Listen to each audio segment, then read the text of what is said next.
गुरु ब्रह्मा गुरु विष्णु गुरुर्देवो महेश्वरः गुरु साक्षात् परब्रह्म तस्मै श्री गुरुवे नमः। मेरे प्रिय और अनुशासित छात्रों, आज के वीडियो में आप सबों का सुस्वागतम। अब मैट्रिक का परीक्षा फल आज प्रकाशित हो गया, आप सभी जानते हैं, और नया सत्र की पढ़ाई भी प्रारंभ हो गई सभी विद्यालयों में बिहार बोर्ड के छात्रों का।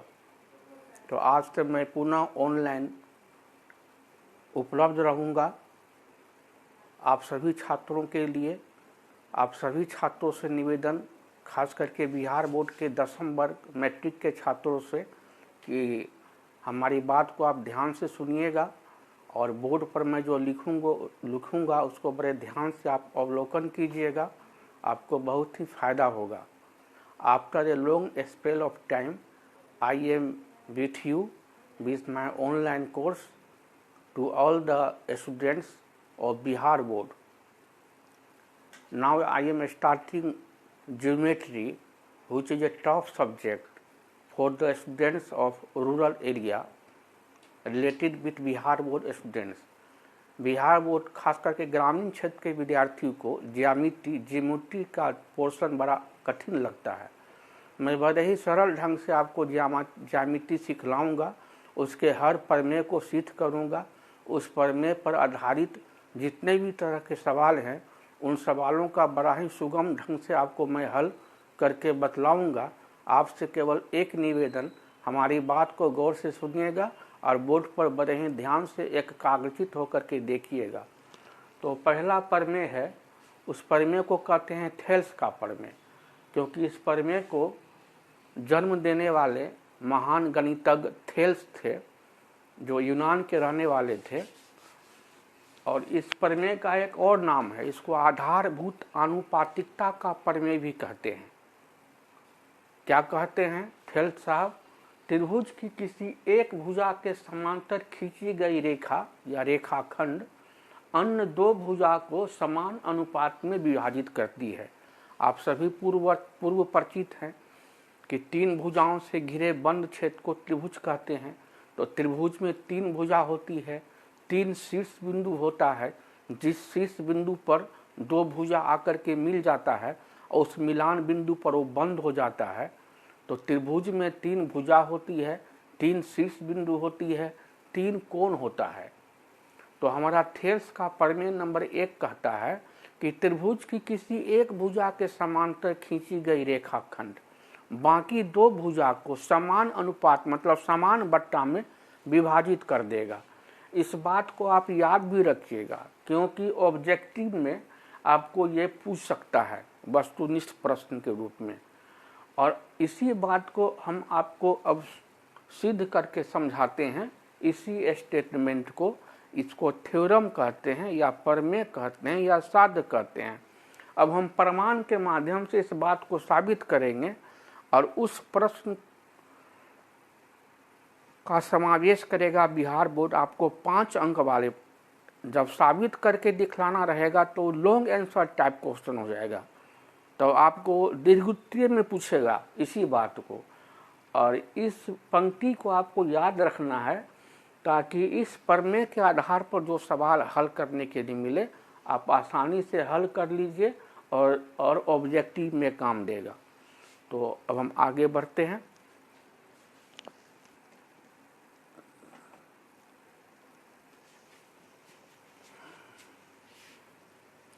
जैसा कि आप लोग जानते हैं, हमारा परिचय तो आप लोग पहले से जान रहे हैं। मेरा पूरा नाम है कुमार लक्ष्मेश्वर नारायण सिंह उर्फ बाबू साहब सर जी। मैं student friends coaching centre Solanki तोरा हथौड़ी, जो बिहार के दरभंगा जिला में पड़ता है, इसके बैनर तले 30 वर्षों से विद्यार्थियों की सेवा करता रहा हूँ, पूरे निष्ठापूर्वक। तो अब हम इसी बात को सिद्ध करेंगे। बहुत इजी है, केवल ध्यान दे करके आप चलिए। आपको गांव में भ्रम में डाल दिया जाता है कि ज्योमेट्री बहुत हार्ड होता है, बहुत टफ होता है। ऐसी कोई बात नहीं है।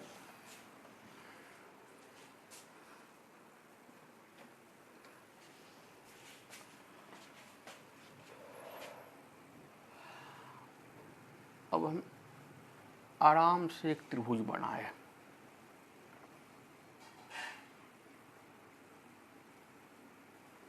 ये है शीर्ष बिंदु ए, ये है शीर्ष बिंदु बी, ये है शीर्ष बिंदु सी।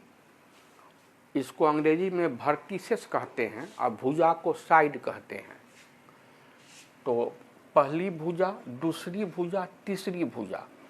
तो त्रिभुज की किसी एक भुजा के समांतर खींची गई रेखा, ये भुजा बीसी के समांतर एक रेखा खींचे डीई।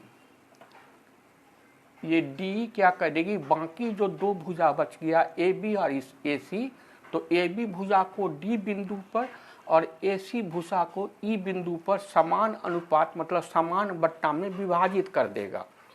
तो इस फोटो को हम स्वीकार करेंगे।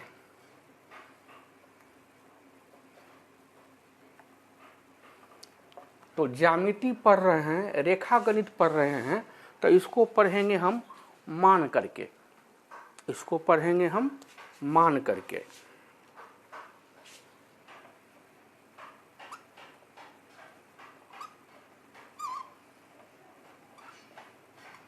माना कि त्रिभुज एबीसी में डीई समानांतर बीसी,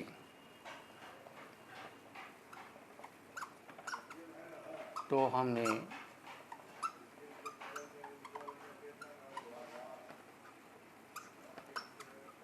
सिद्ध करना है कि AD बट्टा DB बराबर AE बट्टा EC। अब इस बात को साबित करने के लिए इस फोटो में था जुगाड़ लगाएंगे। क्या जुगाड़ लगाएंगे, डी बिंदु से सामने वाली भुजा AC पर एक लंब डाले, ये लंब डाले DM, तो ये हो गया लंब कोण 90 डिग्री। और ई बिंदु से सामने वाली भुजा AB पर लंब डाले EN, तो ये लंब कोण हो गया 90 डिग्री। और B को मिला दिए हम E बिंदु से और D को मिला दिए हम C बिंदु से। इस काम को बोलेंगे रचना, इस काम को हम बोलेंगे रचना। क्या किए कि DM लंब डाला AC पर, तो कोण M हमको हो गया 90 डिग्री, मतलब लंब कोण।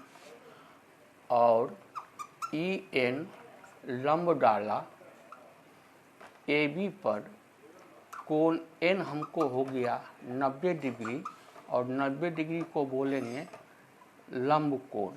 B को मिला दिए E से, D को मिला दिए C से, BE तथा DC को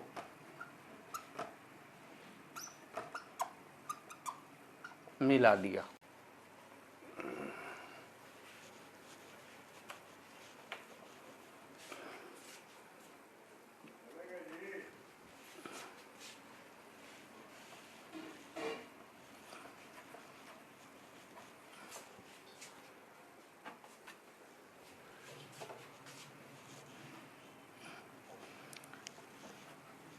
मेरी बात को गौर से सुनिएगा सभी विद्यार्थी, मेरा रिक्वेस्ट है। 9वीं कक्षा में आप लोग पढ़े हैं, ये एक त्रिभुज है, ये नीचे वाला भुजा को बोलते हैं आधार, इस पर ये लंब डाले, ये डाले लंब। तो त्रिभुज का क्षेत्रफल होता है 1/2 गुने आधार गुने ऊंचाई, या 1/2 गुने लंब गुने आधार। तो अब हम क्या करेंगे कि आपको हम साबित कर रहे हैं, अब प्रमाण दे करके अब हम साबित कर रहे हैं। त्रिभुज के बाईं तरफ का काम पहले करेंगे। तो त्रिभुज ए डी ई ले रहे हैं। ये ई एन लंब जो है ये पूरे ए बी भुजा के लिए है। तो त्रिभुज ए डी ई का क्षेत्रफल बराबर 1/2 गुने आधार गुने लंब बराबर 1/2 गुना A D Guna E N. अब लेते हैं त्रिभुज डी बी सी। त्रिभुज डी बी सी का क्षेत्रफल बराबर 1/2 गुने आधार गुना लंब। लंब ई एन जो है ये पूरे के लिए है। 1/2 गुना आधार का काम ये यहाँ से लेकर के यहाँ तक ये काम कर रहा है आधार का, ए से लेकर के बी तक। और इधर ए से लेकर सी तक ये भी काम कर रहा है आधार का।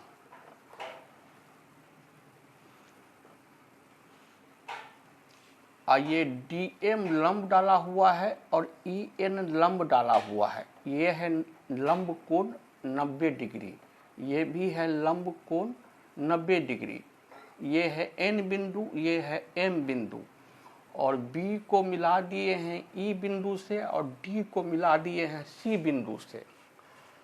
अब पहली भुजा बी सी के समानांतर जो है ये मेरा रेखाखंड है डी ई। ये मेरा पहली भुजा है त्रिभुज का बी सी, ये दूसरी भुजा है ए बी और तीसरी भुजा है ए सी। तो 1/2 गुना डी बी गुना ई एन। अब इतना बट्टा इतना कर देंगे क्योंकि आधारभूत आनुपातिकता का प्रमेय है। अब त्रिभुज ए डी ई का क्षेत्रफल बट्टा त्रिभुज डीबीसी का क्षेत्रफल बराबर 1/2 गुना A D Guna E N बट्टा 1/2 गुना डी बी गुना ई एन। 1/2 में काटे 1/2, ई एन में काटे ई एन। तो त्रिभुज ए डी ई का क्षेत्रफल बट्टा त्रिभुज डी बी सी का क्षेत्रफल बराबर हो गया ए डी बट्टा डी बी।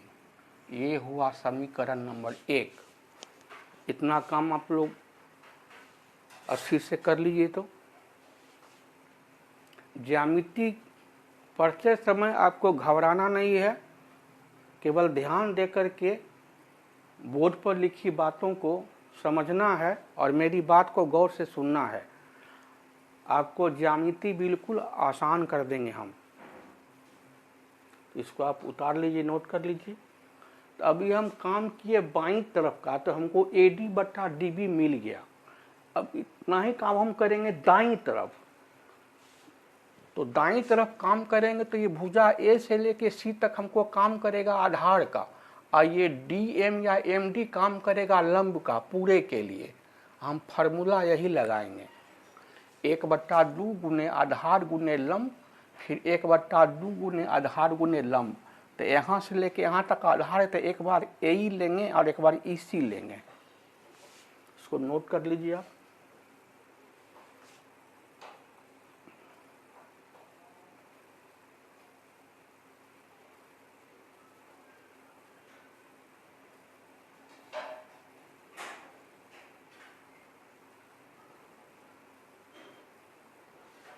मिटाते हैं।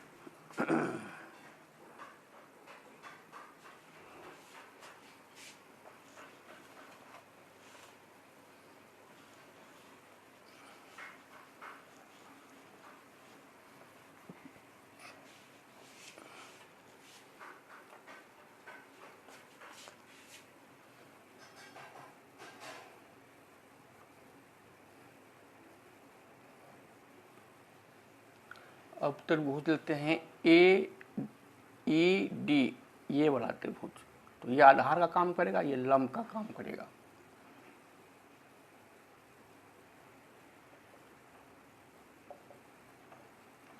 त्रिभुज एईडी का क्षेत्रफल 1/2 गुना आधार गुना लंब बराबर 1/2 गुना एई गुना एमडी। अब लेते हैं त्रिभुज सीईबी,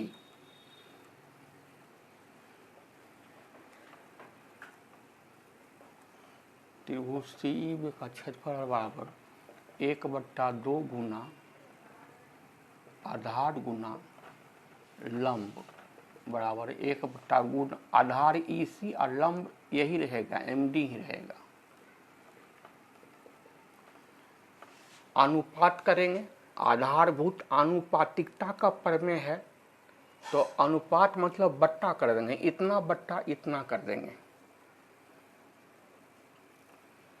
त्रिभुज एईडी का क्षेत्रफल बट्टा त्रिभुज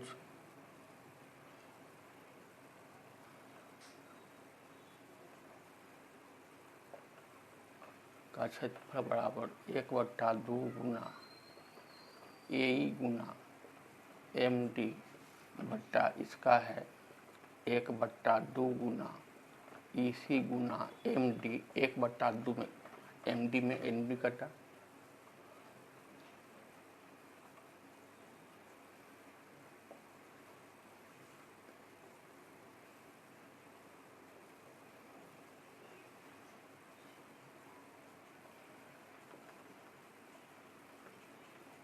ये मेरा समीकरण नंबर 2 हुआ।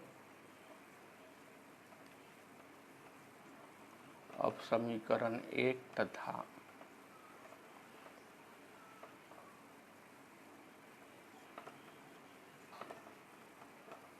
समीकरण 2 से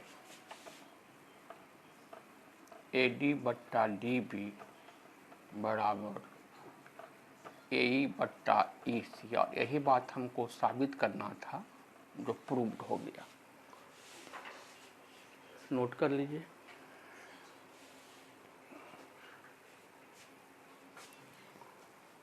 फोटो तो आप बनाए हुए हैं ही, फोटो तो आप बनाए हुए हैं ही, फोटो को दोबारा बनाने की जरूरत नहीं है।